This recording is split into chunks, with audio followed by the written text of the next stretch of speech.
देखिए यहाँ पे सबसे पहला क्वेश्चन काफ़ी अच्छा क्वेश्चन है। देखिए इमेज के साथ है, इमेज के साथ समझाऊंगा। सबसे पहले यहाँ पे है, निम्नलिखित कथन को ध्यानपूर्वक पढ़िए और सही विकल्प का चयन कीजिए। पहला कथन ये है कि चंद्रमा का सदैव पृथ्वी की ओर एक ही मुख होता है, ये पूछा जा रहा है, अभिकथन है। कारण इसका ये बताया जा रहा है कि चंद्रमा अपनी धुरी में एक घूर्णन एक साथ पूरा करता है क्योंकि यह पृथ्वी के चारों ओर एक क्रांति पूरा करता है। ठीक है, अब देखिए यहाँ पे चलिए थोड़ा सा फोटो को हम समझ लेते हैं। क्वेश्चन तो हमने समझ लिया। देखिए ये है भाई साहब चंद्रमा, जिसको मून कहते हैं। तो मून पृथ्वी की तरफ फेस किया रहता है, हाँ बिल्कुल किया रहता है। इसमें देखिए मूवमेंट क्या है, जो चंद्रमा होता है ये अर्थ के अराउंड चक्कर लगाता है। कितने दिन में? तो यहाँ पे 27 दिन में 27.322 दिन में यहाँ पे चक्कर लगा के पूरा करता है अर्थ का। लेकिन जो मून है ना वो खुद के भी चक्कर लगाता है, मीन्स खुद के भी चक्कर लगा रहा है, तो वो भी आपके 27.322 दिन में चक्कर लगाता है। और पृथ्वी का भी चक्कर लगाता है, मतलब दो चीज़ का चक्कर लग रहा है। और जो पृथ्वी है ये सूरज का चक्कर लगाती है, मतलब कि आप देख रहे हैं मून अर्थ का लगाता है और अर्थ मून सन का लगाती है। तो कहीं ना कहीं जब मून अर्थ से चिपका हुआ है तो मून भी जो है सन का लगा रहा है।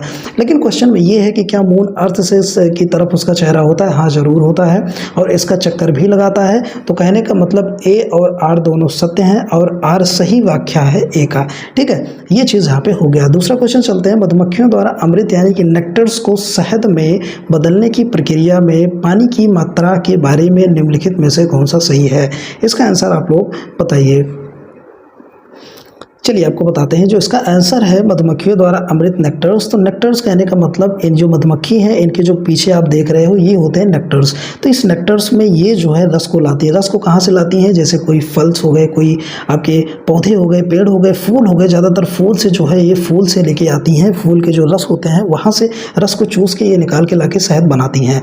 अब देखिए यहाँ पे यह बात की जा रही है पानी की मात्रा कम होती कि नहीं। कहने का मतलब जो यहाँ पे इनकी जो मात्रा होती है, जो नेक्टर्स के अंदर ये भरते हैं मॉइस्चर, उसकी मात्रा की बात की जा रही है। देखिए यहाँ पे शहद कैसे बनती है ये चीज़ बता देते हैं। यहाँ पे ऑप्शन नंबर 2 तो हो ही जाएगा, कम हो जाता है। लेकिन कैसे? जब मधुमक्खी नेक्टर्स में भर के लेके आती है कहीं से भी, किसी से फल से या किसी से पौधे से, किसी फूल से जब लाती है तो यहाँ पे एक हेड होती है मधुमक्खी। ठीक है, तो मधुमक्खी ला के उसको देती है। तो मधुमक्खियाँ क्या करती हैं, एक दूसरे के मुंह से मधुमक्खियाँ जो है रस को निकालती हैं, एक दूसरे के मुंह में ट्रांसफ़र करती हैं। 70% मॉइस्चर से घट के जब 20% मॉइस्चर हो जाता है तो ये जाके शहद बन जाता है, मीन्स गाढ़ा हो जाता है। तो कहने का मतलब मॉइस्चर की कमी की जाती है मॉइस्चर को गाढ़ा बनाने के लिए, जब वो छत्ते में ले जाके स्टोर कर दिया जाता है। तो इस हिसाब से जो यहाँ पे पानी की मात्रा है नेक्टर से ये कम हो जाता है। ऑप्शन नंबर आपका सेकंड यहाँ पे करेक्ट हो जाएगा। ठीक है, चलिए क्वेश्चन नंबर 3 यहाँ पे देख लेते हैं कि मछली में अगर देखा जाए शरीर की सतह को निम्न में से किसके कारण सूक्ष्म जीव द्वारा क्षय से बचाया जाता है? जैसे ये मैंने एक ले लिया, मछली की फोटो है। ठीक है, अब मछली की फोटो में आप देखिए ये है इसकी स्किन। ठीक है, ये है इसकी स्किन। तो बात ये की जा रही है कि स्किन में ऐसी कौन सी चीज़ है कि जो सूक्ष्म जीवों से बताती है इसके शरीर में नहीं घुस पाते हैं। तो उसको जो स्किन पे होता है ना उसको कहते हैं म्यूकस। ठीक है, यहाँ पे स्किन म्यूकस कहा जाता है। उस स्किन म्यूकस के द्वारा ये बचाव होता है, सूक्ष्म जीव नहीं घुस पाते हैं, जिसको हिंदी में बलगम की परत कहा जाता है। आई होप आप समझ गए होंगे। फिर चलिए क्वेश्चन नंबर 4 पे चलते हैं। निम्नलिखित कथनों पर विचार करना है, सही विकल्प का चयन करना है। यहाँ पे दावा है कि शेर घास नहीं खाते हैं। दूसरा यहाँ पे कारण बताया जा रहा है बहुत से जंतु सेलुलोज को नहीं पचा सकते हैं। इसके बारे में आप क्या कहते हैं? तो कहीं ना कहीं ये सही कहा जा रहा है कि कुछ जंतु नहीं पचा पाते हैं, तो शेर जो है घास को नहीं पचा पाता है। देखिए एक मांसाहारी होते हैं, एक शाकाहारी होते हैं। जो शाकाहारी होते हैं उनके 4 स्टमक सिस्टम पाया जाता है। ठीक है, ये चीज़ आपको ध्यान में रखना है। जैसे कि यहाँ पे अगर हम गाय का एग्जांपल ले लेते हैं तो जो गाय होती है इनके पास क्या होता है, यहाँ पे 4 स्टमक सिस्टम होता है। जैसे गाय लॉन्ग इंटेस्टाइन होता है जिससे ये डाइजेस्ट करने में इनको मदद मिलती है। तो कहने का मतलब यहाँ पे साफ साफ निकल के आ गया कि ए ऑप्शन तो करेक्ट ही था, घास नहीं खाते हैं, और बी ऑप्शन भी यहाँ पे करेक्ट हो गया कि ये पचा नहीं पाते हैं। तो कह रहे मतलब ए ऑप्शन करेक्ट हो गया। और देखिए पचा कौन पाता है? जो यहाँ पे शाकाहारी मीन्स कार्निवोरस होते हैं, जैसे कि गाय, इनकी 4 इंटेस्टाइन लंबी होती है और 4 यहाँ पे स्टमक सिस्टम पाए जाते हैं। ये चीज़ आपको नोट करके रखना है। ठीक है, इसीलिए कहता हूँ वीडियोस आप देखा करिए, क्योंकि वीडियोस में कुछ यहाँ पे मैं एक्स्ट्रा चीज़ें बता देता हूँ। अगर सिर्फ नोट्स पढ़ेंगे तो उसमें जो चीज़ लिखा है सिर्फ वही आप पकड़ पाओगे। क्वेश्चन नंबर 5 आता है, इसका आंसर आप बताइए। देखिए क्वेश्चन नंबर 5 में क्या है, निम्नलिखित में से कार्बोहाइड्रेट के किस स्रोत में ग्लूटेन होता है। तो देखिए ग्लूटेन एक घातक को जो लोगों में एलर्जी पैदा करता है। तो ग्लूटेन को अगर कहा जाए तो ग्लूटेन एक जनरल नेम है प्रोटीन का, ठीक है। तो काफ़ी लोगों को प्रोटीन यहाँ पे हजम नहीं कर पाते हैं, उनसे होती है एलर्जी। तो ये यहाँ पे सबसे ज़्यादा किस में पाई जाती है, गेहूँ में ग्लूटेन पाई जाती है, जो कि आटा, जौ, रग्गी आटा और ट्रिटिकेल आटा एक होता है, इसमें भी सबसे ज़्यादा पाई जाती है। तो इसमें ग्लूटेन की मात्रा ज़्यादा होती है, जो कि एलर्जी भी पैदा कर सकती है कुछ लोगों में। फोटो में आप देख सकते हैं, जैसे ब्रेड है, जौ है, आटा है, इन सब चीज़ों में, ड्राई फ्रूट्स हैं, इसमें सब में प्रोटीन की मात्रा, कार्बोहाइड्रेट्स की भी मात्रा ज़्यादा होती है। देखिए क्वेश्चन नंबर 6 का इसका आंसर आप बताइए। आंसर आप कमेंट जरूर करिएगा कितने आपके सही हुए। देखिए एक्स को यहाँ पे एक लेट किया गया, ऐसे क्वेश्चन आपको बराबर देखने को मिलेंगे। अगर आपने नहीं दिया है, अगर आपने दिया है तो आप जानते होंगे लेट करके चीज़ें पूछी जाती हैं। जैसे यहाँ पे सबसे पहले आप देख सकते हैं एक्स मान लिया गया, एक बिना फूल वाला यहाँ पे एक पौधा है, ठीक है। इसमें फूल नहीं होते हैं और बीज रहित इसमें बीज भी नहीं होते हैं, फिर भी ये ज़मीन पर उगता है। तो एक्स भैया कौन सा पेड़ या कौन सी यहाँ पे बीज पौधा है, ठीक है। तो ये होते हैं फर्न। फर्न में बीज की और फूलों की आवश्यकता नहीं होती है, जंगलों में पाए जाते हैं, आप फोटो भी देख सकते हो, ठीक है। तो यहाँ पे ऑप्शन नंबर फर्न हो गया। क्वेश्चन नंबर 7 देखते हैं, निम्नलिखित में से कौन सा रासायनिक आवेशों का समुच्चय है, इसका ऑप्शन आप लोग सोचिए। देखिए एक चीज़ यहाँ पे मैंने इंपॉर्टेंट यहाँ पे लगा रखा है कि अलग तरह का प्रोडक्ट यहाँ पे पूछा जा रहा है, जो कि फॉर्म होता है और वो इरिवर्सिबल होता है, ठीक है। देखिए दूध में चीनी को मिलाना, यहाँ से कोई प्रोडक्ट, नया प्रोडक्ट तो नहीं बना, जो था वही चीज़ है, यहाँ पे कोई बदलाव खास देखने को नहीं मिलता है।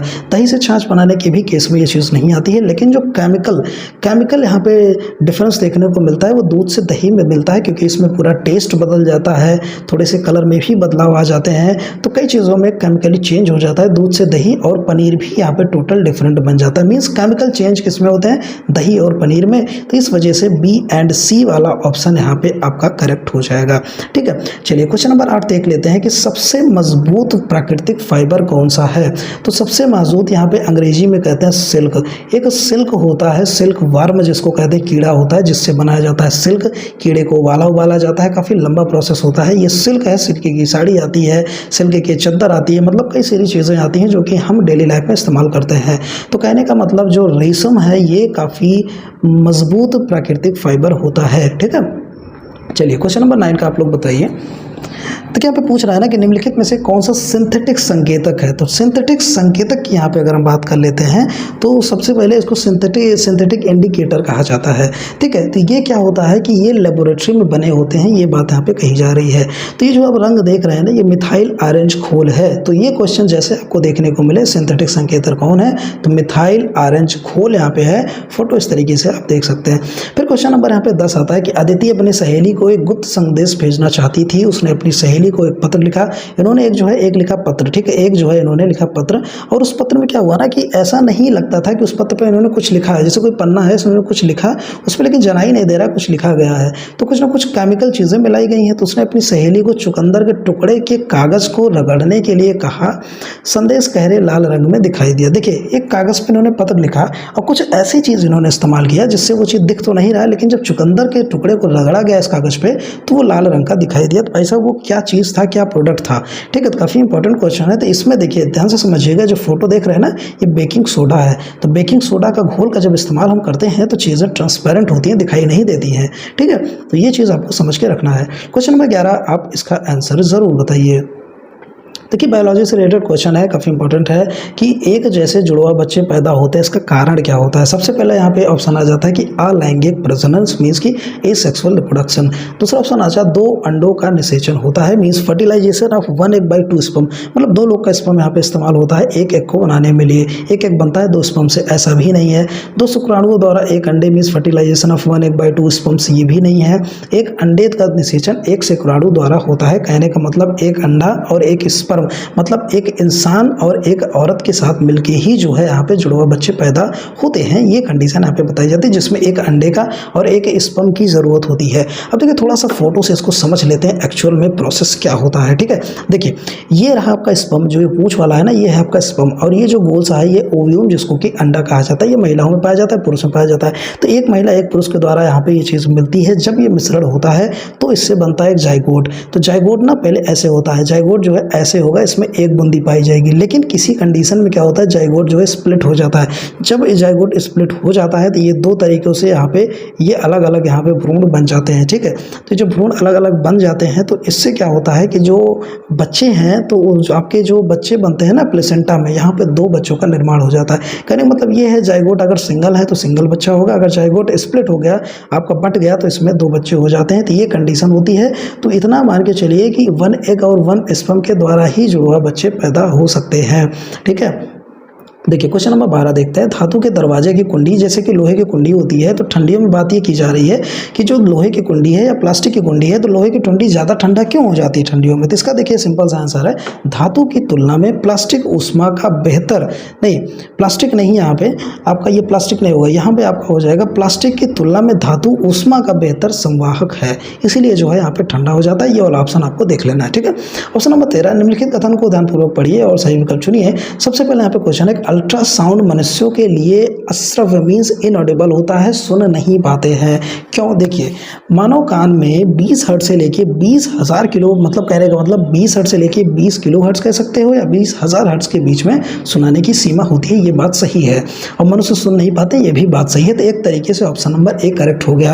लेकिन एक एक्स्ट्रा जानकारी थोड़ा सा आपको दे देते हैं कि जो SI यूनिट अगर पूछ ले आपसे फ्रिक्वेंसी की क्या होती है, तो हर्ट्ज होती है, ये चीज़ आपने समझ गए। दूसरा प्रश्न यहाँ पे ये आता है कि जो अपर लिमिट होती है एडल्ट की सुनने की, ठीक है, वो आपको 15 से 17 किलो हर्ट्ज देखने को मिल जाएगी। तीसरा चीज़ अगर हम बात कर लें कि मान लीजिए 20 हर्ट्ज था, तो इसके नीचे कौन सुन सकता है? तो इसके नीचे इसको कहते हैं इंफ्रासोनिक। इसके नीचे जो भी रेज होती है ना 20 हर्ट्ज से, इसको कहते हैं इंफ्रासोनिक। अब इंफ्रासोनिक किसके द्वारा सुना जा सकता है? जैसे कि हाथी, ठीक है, इससे कम की जो फ्रिक्वेंसीज होती है उसको हाथी सुन सकते हैं। लेकिन 20 हर्ट्ज से ज़्यादा वाली रेंज को कौन सुन सकता है? जैसे कि बैट, जिसको कि चमगादड़ कहते हैं, ठीक है। ये चीज़ आपको याद रखना है। 20,000 से ज़्यादा में चमगादड़ एग्जाम्पल हो गया, 20,000 से कम में हाथी हो गया, जिसको इंफ्रासोनिक कहते हैं। 20,000 से ज़्यादा वाले को अल्ट्रासोनिक कहा जाता है, और 20,000 से ज़्यादा वाले को ही यहाँ पे आपकी अल्ट्रासाउंड की जो है यहाँ पे रेज होती है, जो कि मनुष्य नहीं सुन पाता है। तो ऑप्शन नंबर ए हो गया। और कई सारे प्रश्न भी यहाँ पे देखने को आपको मिल गए, ठीक है। चलिए क्वेश्चन नंबर 14 देख लेते हैं। तड़ित चालक लाइटिंग कंडक्टर क्यों होता है भवन पर स्थापित? मीन्स कहीं ना कहीं आपने देखा होगा, जो बड़ी बड़ी इमारतें होती हैं उसमें आपको एक कंडक्टर रॉड दिखाई देती होंगी। ये क्यों होती हैं? देखिए ये इसलिए होती हैं कि जब इमारत पर प्रकाश मीन्स बिजली कड़क के गिरती है, तो ये जो कंडक्टर्स होते हैं वो आइसोलेट करके आयंस को, वो जो है ज़मीन में जो है उसको विद्युत आवेश का संचालन कर देते हैं, जिससे कोई डिफेक्ट बिल्डिंग में नहीं आता है, उसको ज़मीन में स्टोर कर सकते हैं। देखिए लाइटिंग रॉड है, इस तरीके से रॉड लगी होती है, यहाँ पे बिजली कड़कती है तो ये वायरिंग के द्वारा अर्थ में ग्राउंड में गई होती है, तो ये जो है आयंस को अर्थ में रिलीज कर देता ले जाके, ठीक है। अब चलिए यहाँ पे बात कर लेते हैं क्वेश्चन नंबर 15 की, सिंथेटिक फाइबर के रूप में प्राकृतिक कपड़े के बजाय सिंथेटिक कपड़े पहनने के दौरान आग लगने से गंभीर रूप से जलने की, चोट लगने की संभावना होती है। अगर आप सिंथेटिक फाइबर के कपड़े पहनते हो ना, तो जब आग लगेगी तो आप ज़्यादा जल जाओगे, ज़्यादा चोट लगेगी। ऐसा क्यों है? देखिए ये तो पानी पहली बात सोखता है नहीं, दूसरी चीज़ यहाँ से हवा भी पास नहीं हो सकती है, इसलिए लोग इसको ठंडियों में जो है इस्तेमाल करते हैं। अब देखिए सिंथेटिक फाइबर दो चीज़ें हैं, एक तो हवा पानी सोखता नहीं, हवा पास होती नहीं है। ये होते कैसे देखने में, तो आप देख सकते हैं इस तरीके से होते हैं। तो एक्चुअल में होता क्या, जब आग लगती है तो आग जब लगती है ना, ये चिपचिपे द्रव में बदल जाते हैं सिंथेटिक फाइबर्स। आई होप जो है आप इस चीज़ को समझ गए होंगे, ठीक है। अब चलिए यहाँ पे क्वेश्चन नंबर 16 आ जाता है। कितने सवाल सही हुए आपके, ये चीज़ कमेंट करके ज़रूर बताइएगा। देखिए निम्नलिखित में से कौन सा मिश्रण का समुच्चय है? देखिए मिश्रण आपके कुल मिला के दो प्रकार के होते हैं, पहले ये हम बात कर लेते हैं।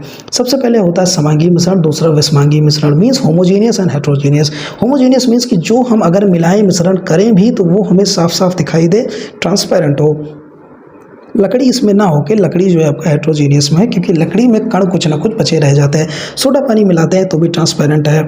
हवा से तो कोई मतलब ही नहीं, हवा भी जैसे हवा तो होती है हर जगह होती है, ऑक्सीजन तो पानी में भी होती है। शराब और पानी को मिलाएंगे तभी ट्रांसपेरेंट है, चीनी का मिश्रण करेंगे तभी ट्रांसपेरेंट मिश्रण है, कप सिरप की बात करेंगे तभी ट्रांसपेरेंट है। तो ये आपकी होमोजीनियस मिक्सचर है। विषमांगी में इस मिश्रण क्या हो जाते हैं, जिसमें कण मौजूद रह जाते हैं और एक से एक पार से दूसरी पार हम नहीं देख पाते हैं, ठीक है।